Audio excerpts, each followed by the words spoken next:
Now, Jack, this is not the only example, of course, of fake news winning big prizes. The ABC, as you know, I think you've talked about it before, has run huge on the fake news that US President Donald Trump stole an election by colluding with Russia. Here's a teaser of its three-part series, one of several series on that very issue. Tonight, we begin our special three-part investigation into the story of the century, the election of US President Donald Trump and his ties to Russia. Jack, that story has now been completely debunked, of course, after a year-long official investigation by former FBI boss, etc. But not until journalists on the New York Times and Washington Post won America's top journalism prize, the Pulitzer, for pushing those fake claims. So why has that prize not been stripped from them?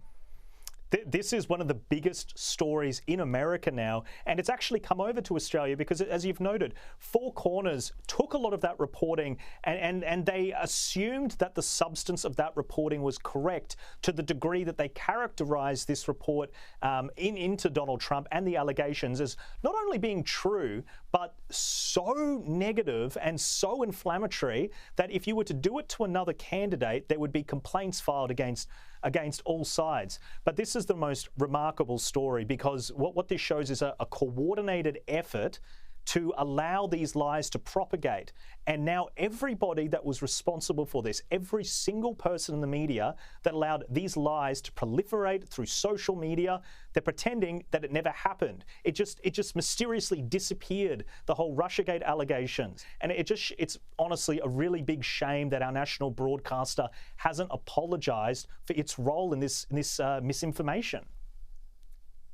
I don't think many people quite understand how some of the commanding heights of journalism institutions, journalism schools have been captured by the left and how that tends to promote a sort of groupthink, including fake news, and important fake news. I'll give you another example. I wonder really about what on earth Australia's National Press Club is up to. I mean, is it playing politics, Jack, in the run-up to the election? I mean, this press club president is ABC political editor Laura Tingle. No secret that she is a critic, to say the least, of the Morrison government.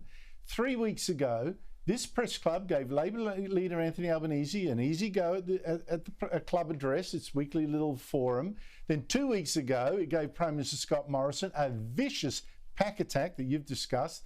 1 week ago, it had Grace Tame and Brittany Higgins hold an hour of hatred against Scott Morrison.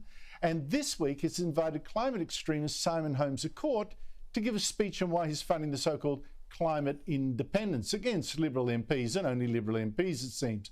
What do you make of this record?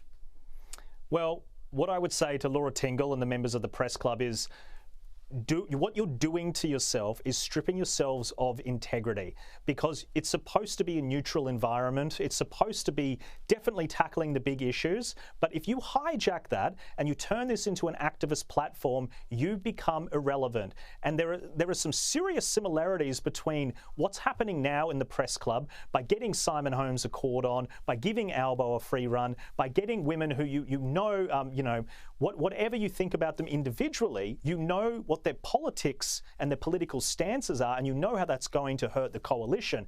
By doing that one after another when you know an election is coming up, that's intentional. And what I would say to them is it's not worth it. The public will remember. They will remember you throwing away your principles in the pursuit of your ideological narrative, and they will punish you for it.